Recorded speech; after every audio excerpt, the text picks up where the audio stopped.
Because actually today the Titan company is the most valued jewelry company in the world.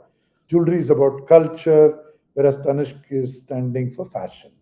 So you have to dramatically change that whole thing in every way. The kind of products you make, the kind of store experience you deliver, and there was a lot of riot because a lot of people realized that they had been gypped by the jewelers. The jewelers got very angry with us. In some, places there were threats to us saying, "We'll come and uh, throw stones and damage your property." So Yeah. one of the things that we started as part of that revitalizing tradition was this association with big banner movies. So the Jodha Akbar in 2008 was a first big one, and it was a super duper hit. And the whole serious jewelry communication of Tanishq, association of Tanishq, got kickstarted in a big way with Jodha Akbar if you're a repeat customer. And I key in that phone number, there is a something called the next best action that gets generated by the platform, and it suggests to the salesperson the next best action for this for Jasravi who is just coming. What's your favorite childhood memory? Starting to smoke. या जिंदगी के साज पे छेड़ी हुई गजल जाने बहार तुम किसी शायर का ख्वाब हो।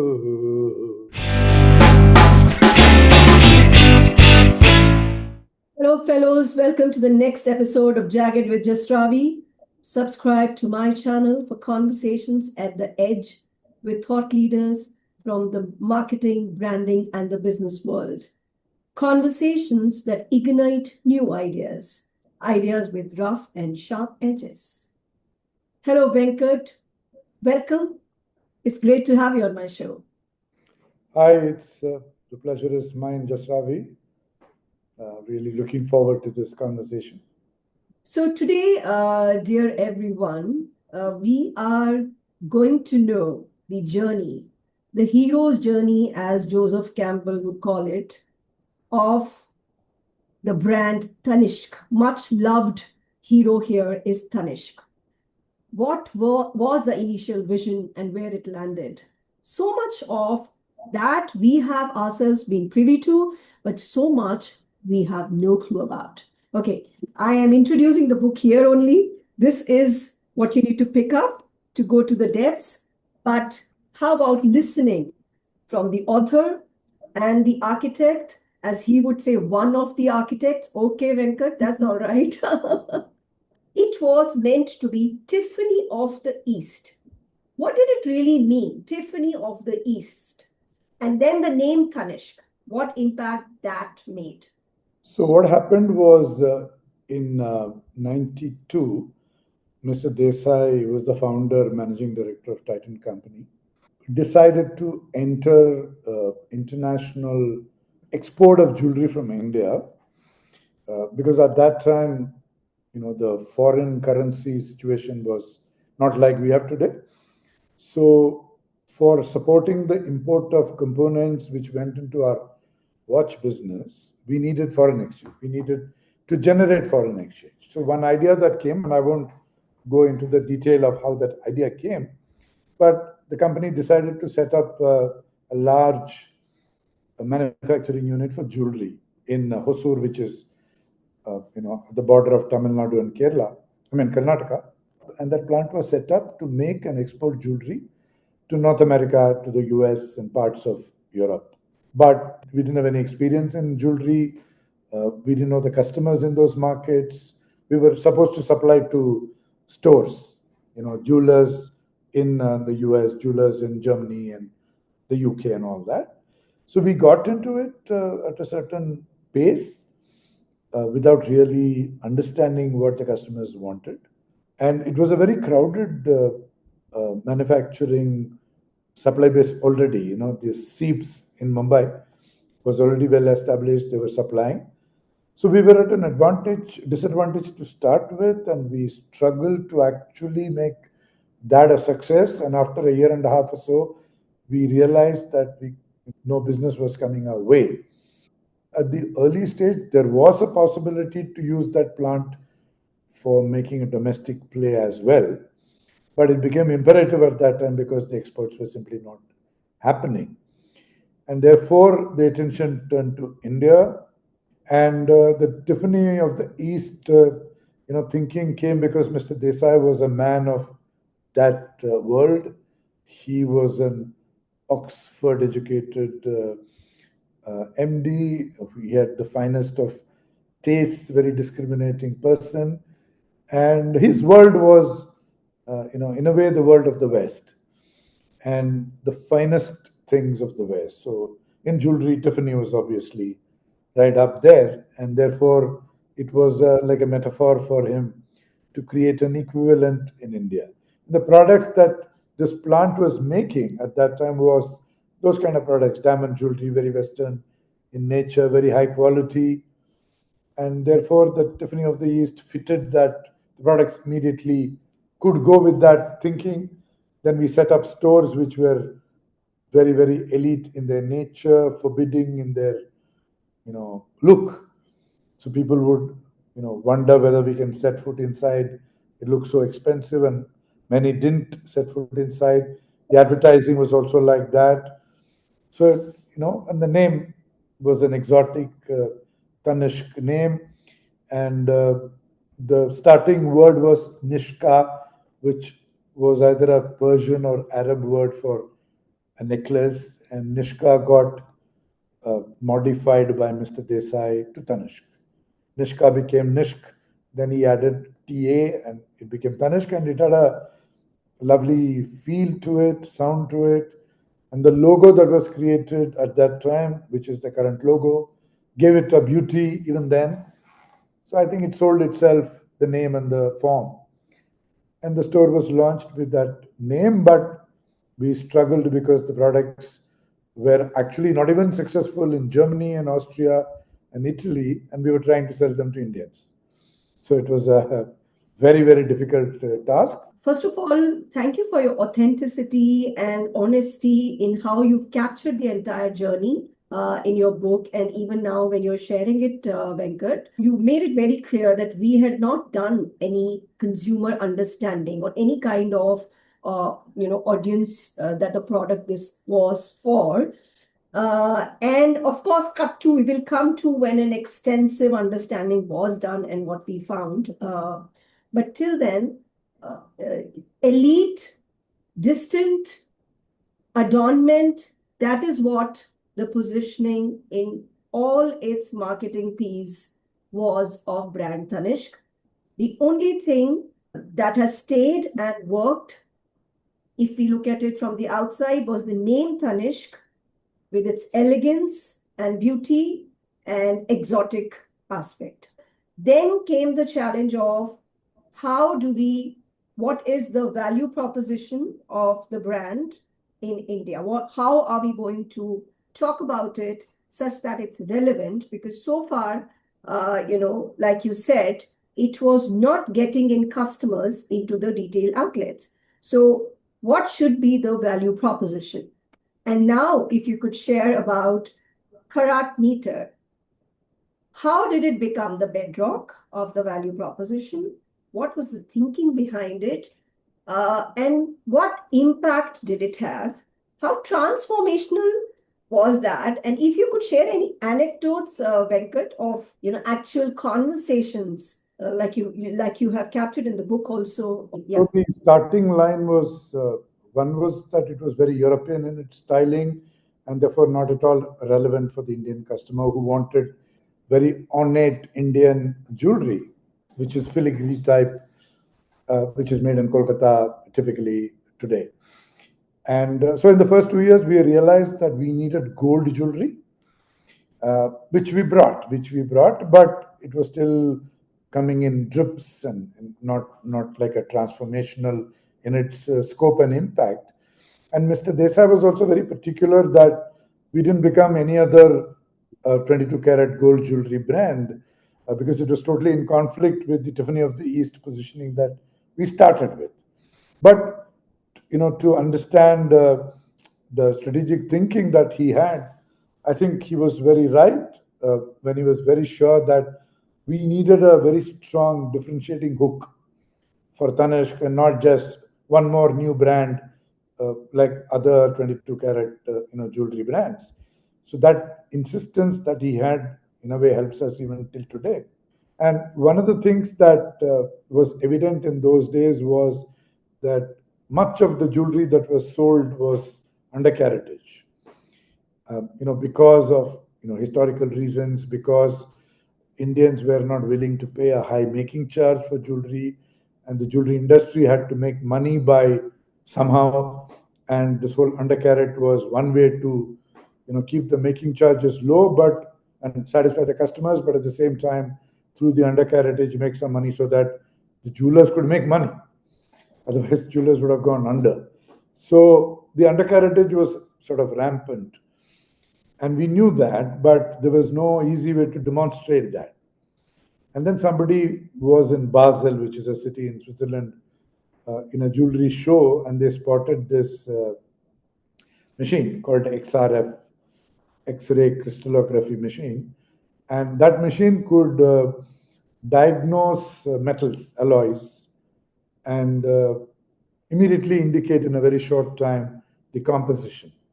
So we worked with the manufacturer of that machine, and that was called the Karat meter, and that was deployed in some 15, 20 stores. And we advertised saying, please come and check your jewelry. And a lot of people stood in queue as it became famous. And there was a lot of riot because a lot of people realized that they had been gypped by the jewelers. The jewelers got very angry with us. In some places there were threats to us saying we'll come and uh, throw stones and damage your property, and um, worse things which were worse. But it created a differentiated positioning for Tanishq.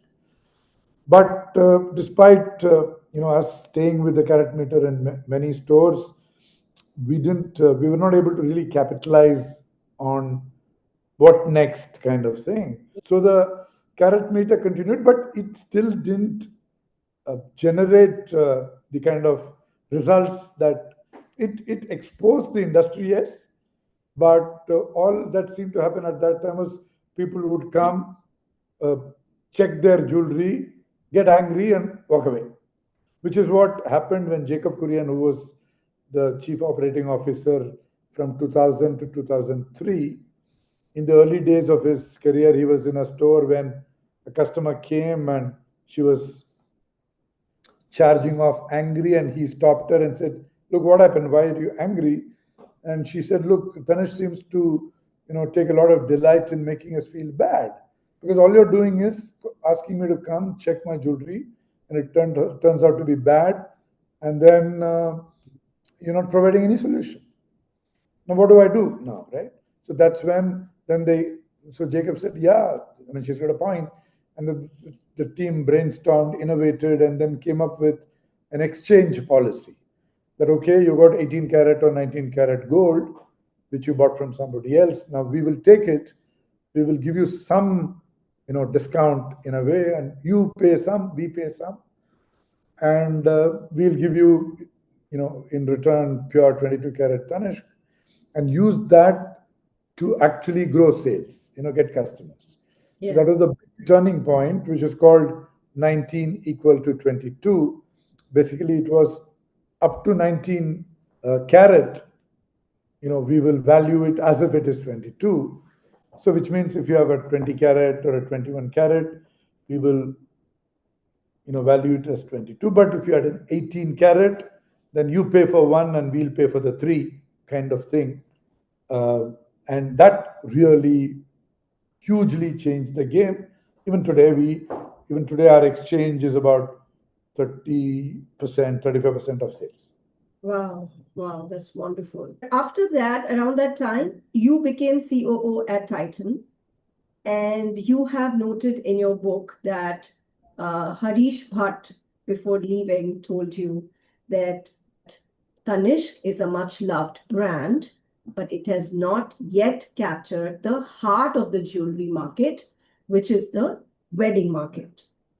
And that sort of became your big challenge, and for the brand's big challenge. How, did you go about taking the next steps? I'm aware that a lot of understanding happened. But if you could share, what were the key insights? Because a lot changed in terms of how the brand was promoted. So what really happened? Right. So what you are, the description that you gave, that Harish's point was actually given by Harish to Santosh before I came into the picture, in a way, a few months before. And Santosh had already started working on understanding that problem. That it's a much well-known brand and loved to some extent, but not really seen as relevant for me, or even aspirational for me. It's a very distant kind of aspiration, not a concrete, aspiration. And Santosh came back, and by then I moved in, and so I started working with Santosh. And Santosh said, jewelry is about culture, whereas Tanishq is standing for fashion. So you have to dramatically change that whole thing in every way. The kind of products you make, the kind of store experience you deliver, including the way the staff reach out to the customers as opposed to waiting for the customers to reach out to them inside the store, behaving very formally when people come in, as opposed to with a smile and say, "Can I help you? What are you looking for?" kind of front foot, you know, leaning forward approach versus leaning back approach to the entire marketing communications. Uh, you know, being more Indian, more culture, rooted in culture, more vernacular idiom, all that. So all that plus, and in a way, to do all this, we ended up reaching into the jewelers, understanding what they did, rather than till then, we were not at all really looking at what jewelers did because we were a brand. We knew what the customers wanted, or we would determine what the customers should buy. Kind of brand down approach as opposed to a customer up approach. So that was a big shift, brand down versus customer upward. So we started visiting competitors, understanding what kind of jewelry they were making, uh, understood communities which were the more important communities which were consuming, which were buying jewelry for weddings, like the Punjabis and the Sindhis and the Gujaratis and the Telugus and all that, and what kind of products they bought. So, what are the supply sources for such products?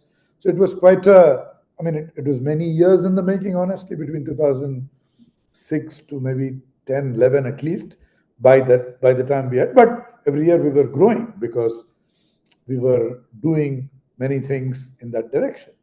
But it was even today, it's not stopped. I would say after 20 years also, because it's that wide and deep a thing. So in a Yes. way, fashion versus culture. That was a very very significant shift.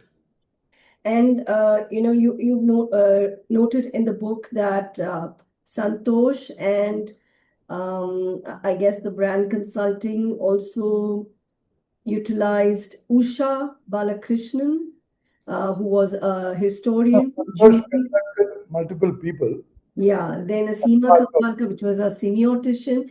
So, and consumer understanding. So I would just like to, make this point for my audience that you know, like to get the insight that led to the, decision that the shift will be made. And of course, then a lot got invested. A 360-degree understanding of the context in which the jewelry played and the role it played, the relationship it had with consumers was understood before that, decision was made. And then consistently, like, Venkat just said, for years, they supported, and even now, they have stood by that positioning, which was around revitalizing tradition.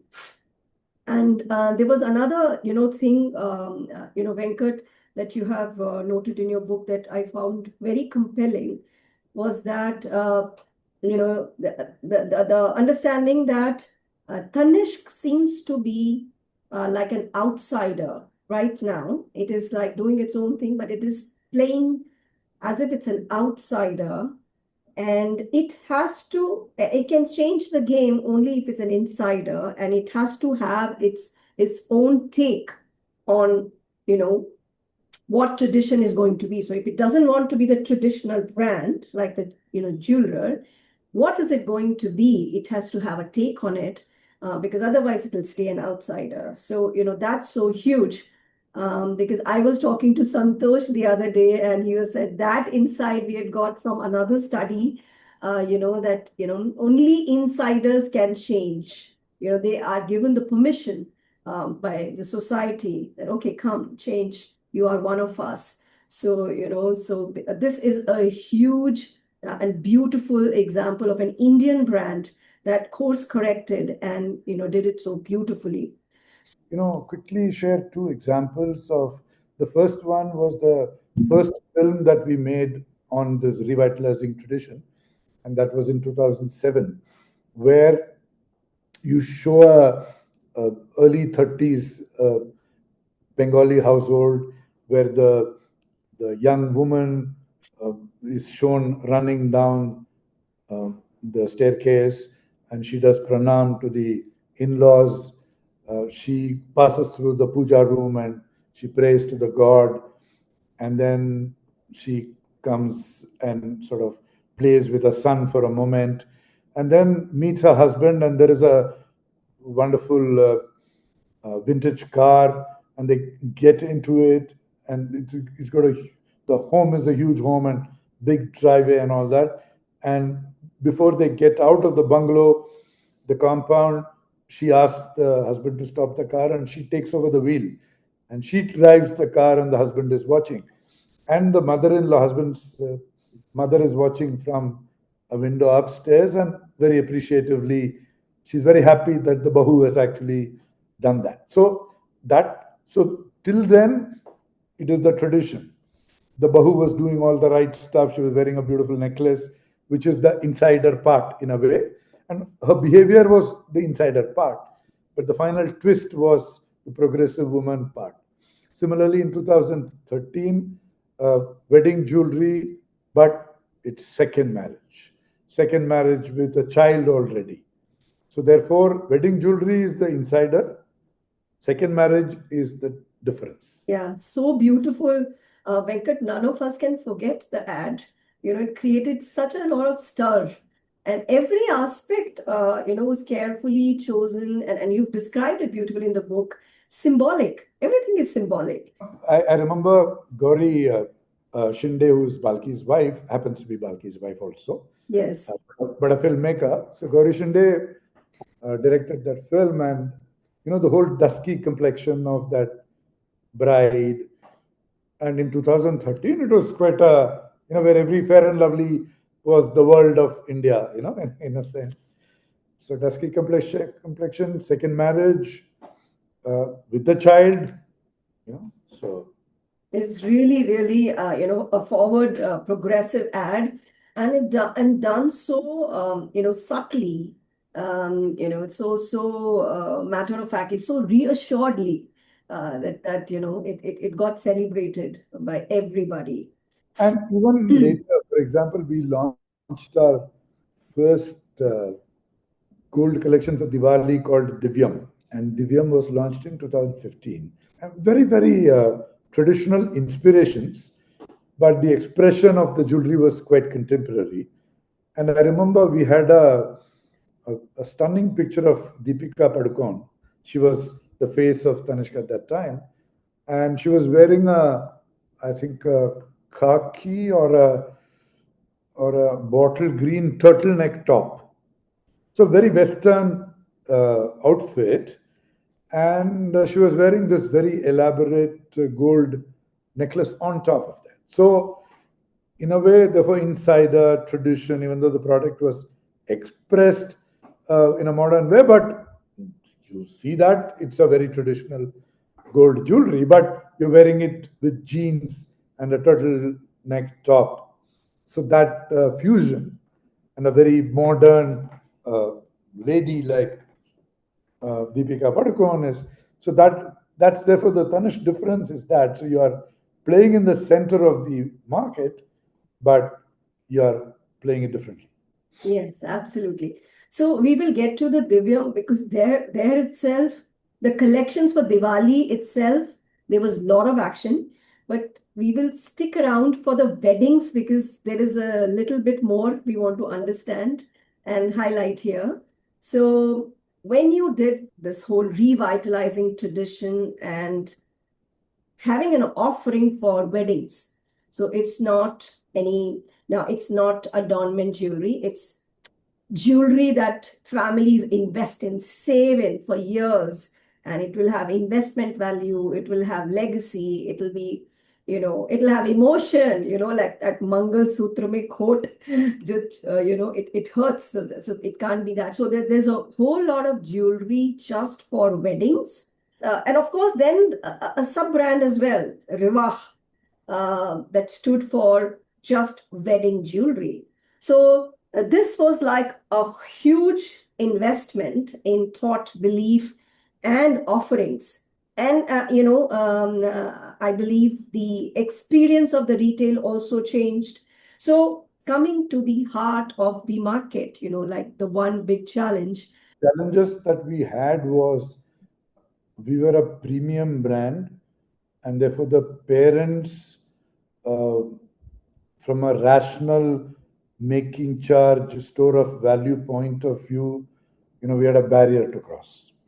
That I'm giving three dhan to my daughter, and if it has a lot of value, it's better. Whereas if I have to pay 22%, 25% making charge, that means as and when she sells it or exchanges it, that would be lost. Whereas if I buy a local jeweler, maybe it is 16, 17%. So the value perception was one challenge. But the daughter wanted Tanishq. So we had the daughter on our side, but the parents were a little bit resisting. The second was we didn't have the proper assortment.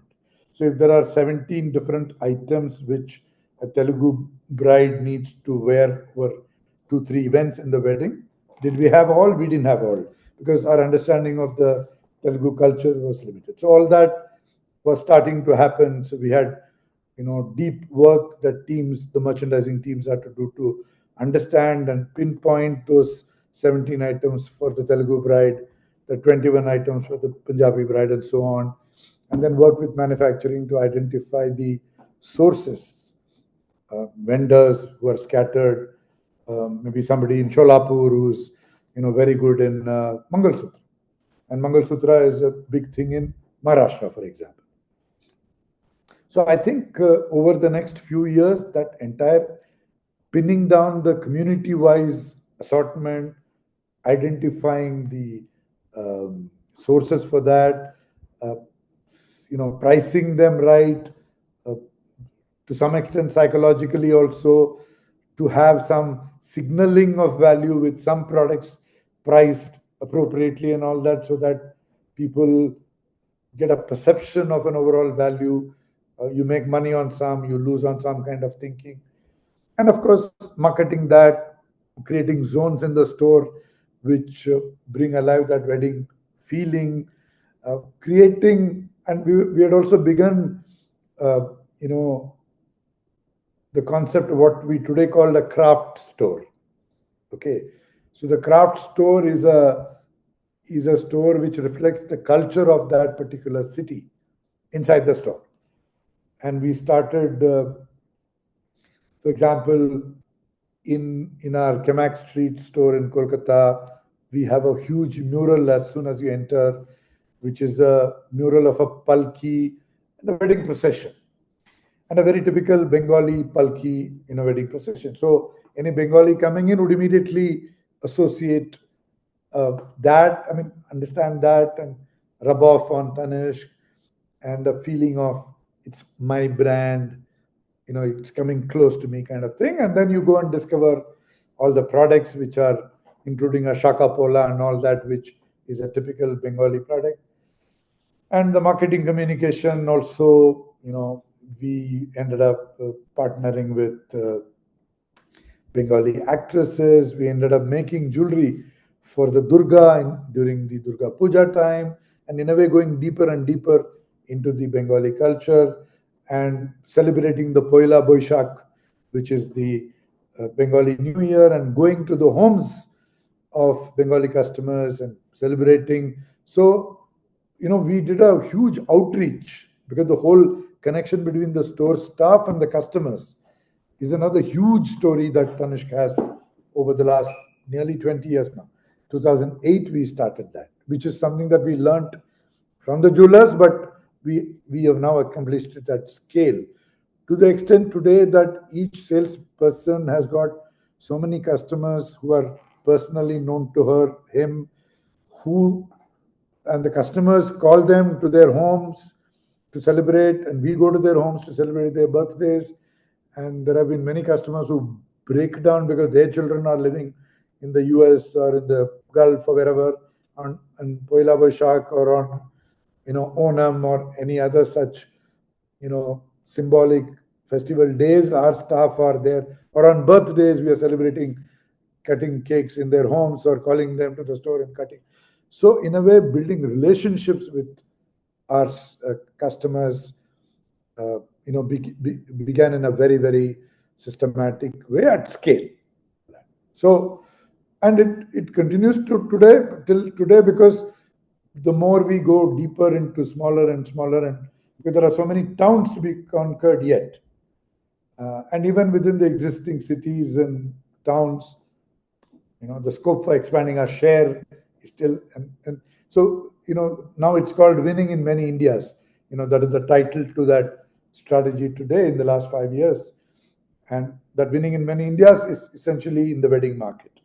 So the weddings, as a weddings project, a huge project. I mean, that you're saying is still continuing now, many Indias. After that, Diwali, and you talked about Diwali and the fusion, tradition and modernity, and the rationals and the emotion, the design, and the purity, and all of it coming together. And if I've noted down the many ranges that have come so far. So there's Shubham, there's Virat, there's Padmavati, there's Ekatvam, there is Alekhya, there is Dharohar. Such wonderful names. What has been the impact of these thematic So, actions? so Yeah. one of the things that we started as part of that revitalizing tradition was this association with big banner movies. So the Jodha Akbar in 2008 was a first big one, and it was a super duper hit. And the whole serious jewelry communication of Tanishq, association of Tanishq, got kickstarted in a big way with Jodha Akbar, Kundan, Polki, that kind of jewelry from Rajasthan. And Padmavat in 2018 uh, was the next big one with the same kind of, I would say, even bigger impact, perhaps. Then from 2015, we had Divyam, Shubham. So those were all gold jewelry collections every year, uh, inspired from sort of traditions of the country, but expressed in modern ways. I mean, not ultra modern ways, but modern ways, which basically means that they belong to the aesthetics of the day, that you could wear it with the rest of your outfit and they were okay. They matched the aesthetics of your bags and your shoes and your clothes, as opposed to looking dated. That's what I mean by modernizing. It's actually contemporary means of the times, right? So it just, whereas much of the industry tends to remain a little bit in the past and not catching up with how the sari has evolved, or the salwar kameezes have evolved, and like the kurti as opposed to an earlier kameez, right? So how does your accessory sort of match the kurti evolution? That Tanishq was always smart at, and therefore we were doing that, all the time. And then you had the face of somebody like Deepika to also support it. And then we also did one big thing that we did way back, actually, uh, was make Tanishq, in a way, an Indian idiom brand. So it was always in languages. Whereas in the early days, in 2001, 2, 3, the brand campaigns were very English and Western. So this whole insider outsider, as long as we were English and fashion, we were outsider. We became Hindi and wedding, or Tamil and wedding, or Telugu and wedding, depending on the state. Immediately we became, even for example, there's a beautiful uh, film. I forget the name of that. Gulnaz is the collection. You can see it at leisure. And we got Gulzar to write the lyrics for that. It's actually a poetry about a woman, and Gulzar himself spoke also. It's a beautiful lyrics and a beautiful voice and rendering by Gulzar himself, with Deepika actually playing out whatever he is talking. It's a fabulous, and it's got so much of sensuality, but it's so Indian because it's Urdu and Gulzar and all. So it's ours.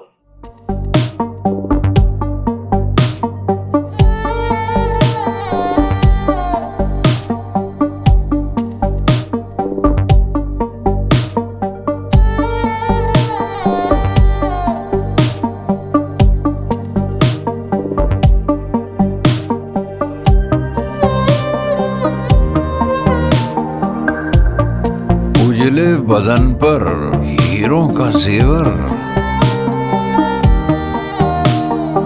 काला काजल आंखों के तेवर, लाल गुलाब बालों में भर के कहाँ चले हो चमन को लेकर, शाम का रंग पहन लो बदन पर, चांद निकल आएगा कहीं पर, देखो तो खुद को आईने में, पाँव नहीं पड़ेंगे जमीन पर, रोशन करके दो होठों को, कानों में तू सूरज पहने,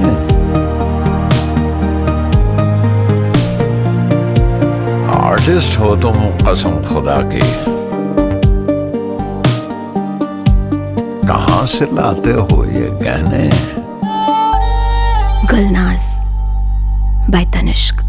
So you can't get more center than that kind of a thing. So all these made Tanishq ours, as opposed to something which is a little bit distant and outside and all that, in multiple ways.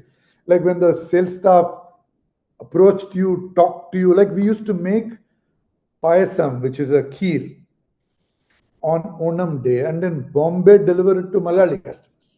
So imagine a 40-year-old Malayali couple living in Mumbai, and it's Onam Day, and Onam's, it's like Basak for you, right? So you're missing your parents, like the typical sounds of Kerala, the feeling of Kerala, all that. You're missing, you wake up, it's Onam Day, and then the bell rings, and somebody from Tanishq is giving you that payasam, which is actually the typical kheer of Kerala. And then you're blown, and it tastes really, so it brings alive the home in a microsecond, and you connect with Tanishq. My God, this is like my brand. Similarly, if we do something, for Lodi in Punjab, or Poila Boishakh in Bengal, and so on, and we do this so well today at scale in every state. This is our Indian brand, which happens to be premium. So in a way, the affection that started building started compensating and justifying also the premium, because we needed to be premium. So the Tiffany part, which began, was a very important beginning, because it still continues to give us that premium value, and it established certain fundamental principles of the way we work, meaning how beautiful our stores look, how artistically they are finally presented, how sophisticated is the detailing of the tiles, the wallpaper. I mean, there are other brands which are big. They also have big stores. But you go to the other brands and see, there's a sophistication and class in Tanishq which is very, very unique.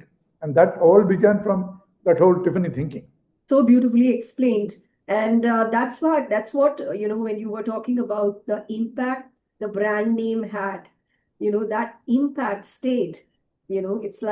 It's like the vision. It's like when the parents give the child a name, there is a vision inside, and when they look back, they realize, oh my God, it was always there in my name, And you already talked about the customer obsession and the retail personalization.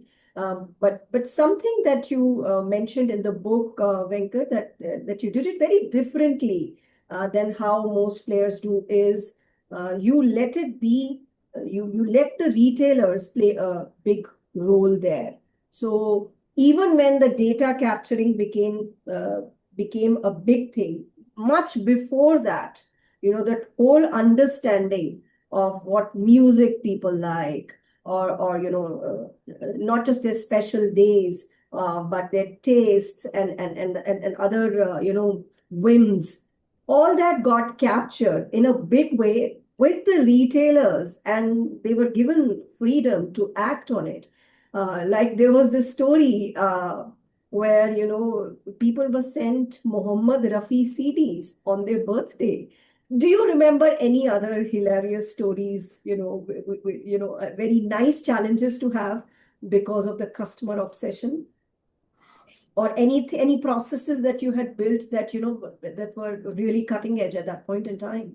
In the time when we started that whole thing way back in 2008 is when we did that with serious earnestness, and some of those hilarious stories developed. But today, the what typically happens is that because of the deep tech based understanding of millions of customers, when you walk into a Tanishq store and I, as a salesperson, ask you to declare your phone number to me if you're a repeat customer, and I key in that phone number, there is a something called a next best action that gets generated by the platform, and it suggests to the salesperson the next best action for this for just Ravi who is just coming.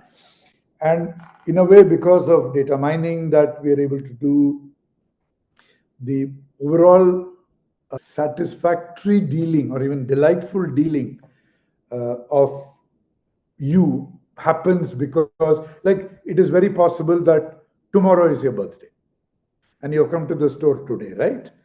And the system knows that as soon as your phone number is keyed in, the system knows that tomorrow is your birthday. So one prompt could well be that it is just Ravi's birthday tomorrow to me, and I can use it to engage, saying whatever. I can say, how are you planning to celebrate? And my God, she knows that it is my birthday tomorrow, or it could well be today is your birthday. And then I immediately send word, I get a cake and I cut it before you leave and all that. So therefore, this whole tech touch thing is a very, very powerful, and I don't think any company does it as well as we do at scale. I don't think there is any company, because the tech part is an investment of many years that we have done, and the touch part, we've been doing it for 15, 17 years. So that combination of tech and touch, nobody does it as well as across categories. I'm not even talking about only jewelry. Across categories, nobody does that. I really like this mantra, tech plus touch. Just kind of really summarizes the thing. And the anecdotes that you took, I mean, clearly explains what tech can do and what touch will do. And they're both required. They're not mutually exclusive. Okay. So now, we'd also like to know, Venkat, about the diversification and the brand portfolio. Would you like to share in terms of how you decide which categories you want to get into, and such big brands, and they manage to have these beautiful differentiated identities, and all playing, borrowing beautifully and lending beautifully in terms of values to the bigger brand titan. So what is the thinking behind it? Like there is Tanishq, there's Fast Track, there's Titan I Plus, and then Titan has gotten into jewelry, eyewear, and more now. Fast Track is going to get into fragrances and accessories. So would you like to share any key principles here? Yeah, so we think of ourselves as a lifestyle products company a company which makes products which make people feel good, look good, and we also involve employees in this whole dreaming. We have a certain process of engaging with employees, from time to time to create new streams of businesses. And some of these outreaches have also come out as a result of employees suggesting, why don't we get into saris? And we got into saris in 2017 with Tanera. Principles are where design, has a role, where branding has a role, where premium is important, where retailing, it's not a wholesale business, it's a retail business. Therefore, we are directly in touch with. So it's in a way a D2C. It's an EBO, exclusive brand outlet. So it is D2C certainly, because I know every customer I know directly. So that is D2C in any case. Yes, yes. In 2023, Tanishq opened in the US, realizing a dream that had started with the original vision, Tiffany of the East. So, how did that moment feel to you? And if you had to sum up Tanishq's journey in a line, what would you say? It was quite a sort of goosebumpsy kind of thing, because I was standing not too far from the Tiffany store, the flagship Tiffany store on Fifth Avenue in New York City, maybe 40, 50 kilometers. Actually, today, the Titan company is the most valued jewelry company in the world. Therefore, the Tiffany of the East has really played out in that sense. I mean, while of course I have all the respect for Tiffany. So it was a goosebumpsy thing, and Mr. Desai, his dream, and even though it started off in a particular way, but it was almost like he finally knew where it would land, and he was okay that it went in a particular way before it landed. You've said, but leader to legend was something that you wrote, and I kind of highlighted it. I said that must come out because it's really, broken the mold and gone where no brand has gone and shown possibilities for the entire industry. It has set benchmarks. Also, many things that the customers and even sort of thought leaders like you may not be aware is the transformation that Tanishq has done in the back end with the karigars. Because the legend is not just about on the front, the stores, the sales, the products, and all that, but the lives of the people who actually participate in it, including the staff who are in the stores also, how they feel about Tanishq. And many, over the years, many salespeople have told me who have joined, particularly from other jewelers, that we sleep so much in peace when we go back home, because everything that we do is transparent, everything that we do is ethical.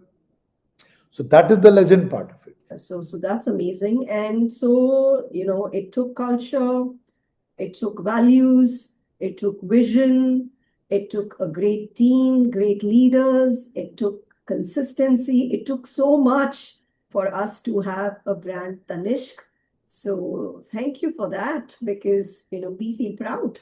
Even when we wear it, we use it, we celebrate it.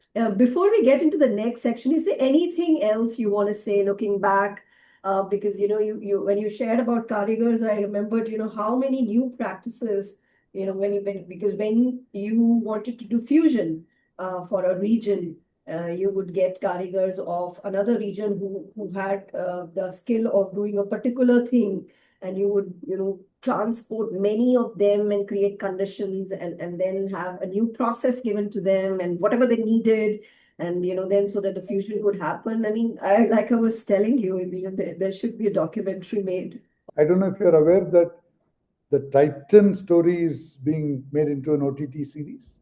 Nasiruddin Shah is JRD Tata, and Jim Sarb is Rakshit Desai. It's called Made in India, the Titan story.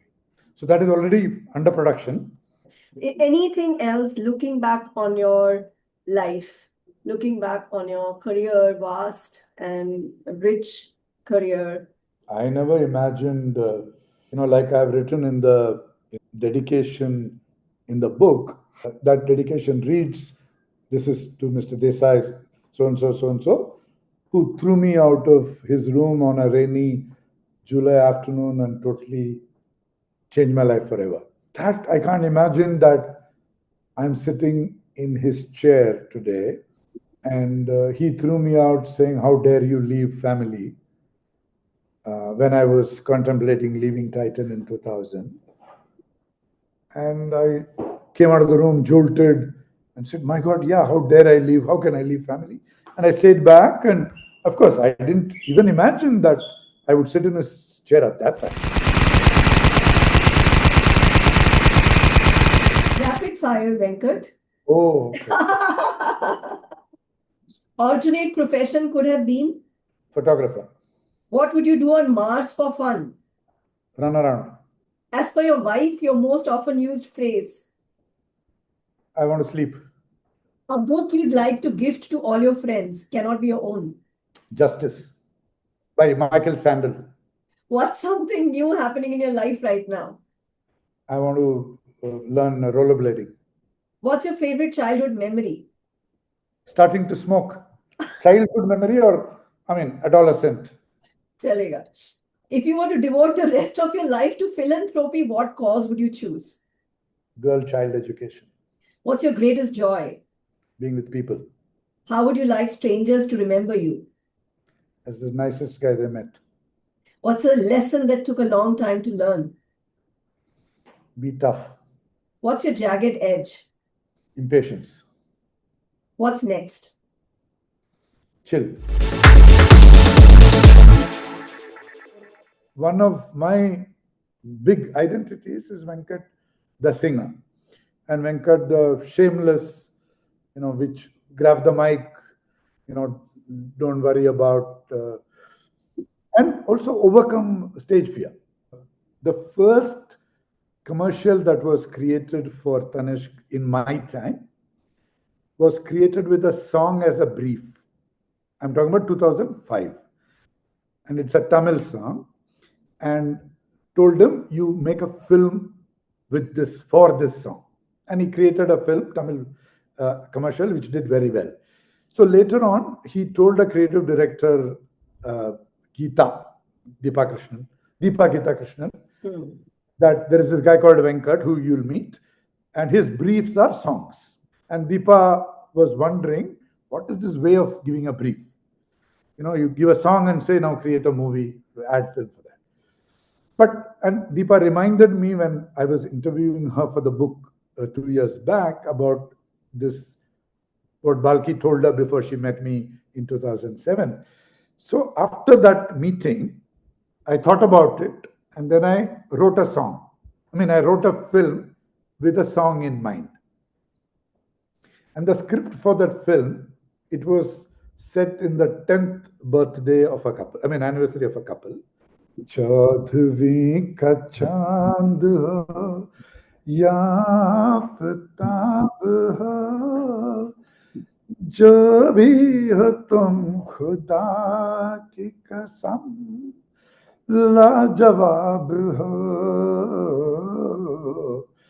चौदहवीं का चांद हो. So, जो भी हो खुदा की कसम लाजवाब हो. So, Tanishq, जो भी हो खुदा की कसम लाजवाब हो. That is the baseline of that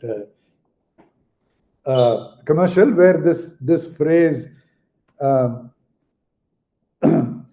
चेहरा है जैसे झील में हंसता हुआ कंवल, या जिंदगी के साज पे छेड़ी हुई गजल,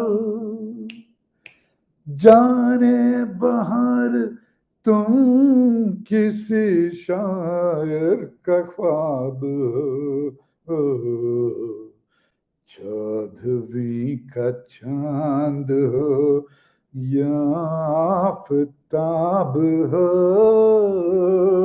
जो भी हो तुम खुदा की कसम लाजवाब हो,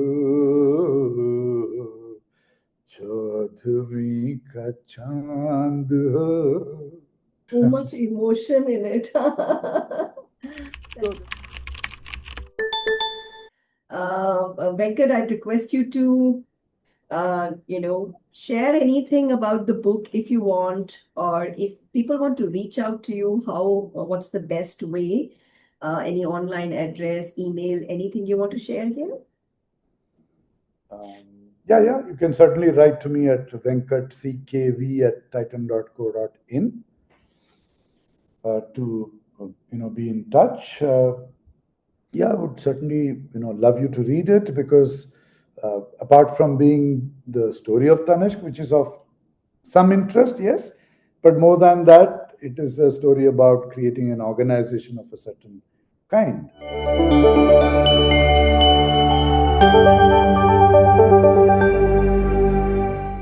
So I would like all of you to subscribe to Jacket with Just Ravi channel, share, like, and do everything that we normally do with such things. Would you like to share any feedback? Like just one line, anything that comes to you? I think it was quite a good engagement, and I think you're very perceptive in reaching some of the nuggets in the book. I mean, those are in a way, the principles of the book, which, if you really get it, you get a lot of, good things going. And I was quite impressed with, even when you spoke to me earlier, but today, from the questioning, you went really deep on the both strategic as well as the philosophical aspects of the organization, and enjoyed that also, and impressed with that as well. Thank you. Awesome. Thank you so much for your time, Venkat. Thank you. It was a pleasure, and I'm sure it will be of great benefit to such a lot of people.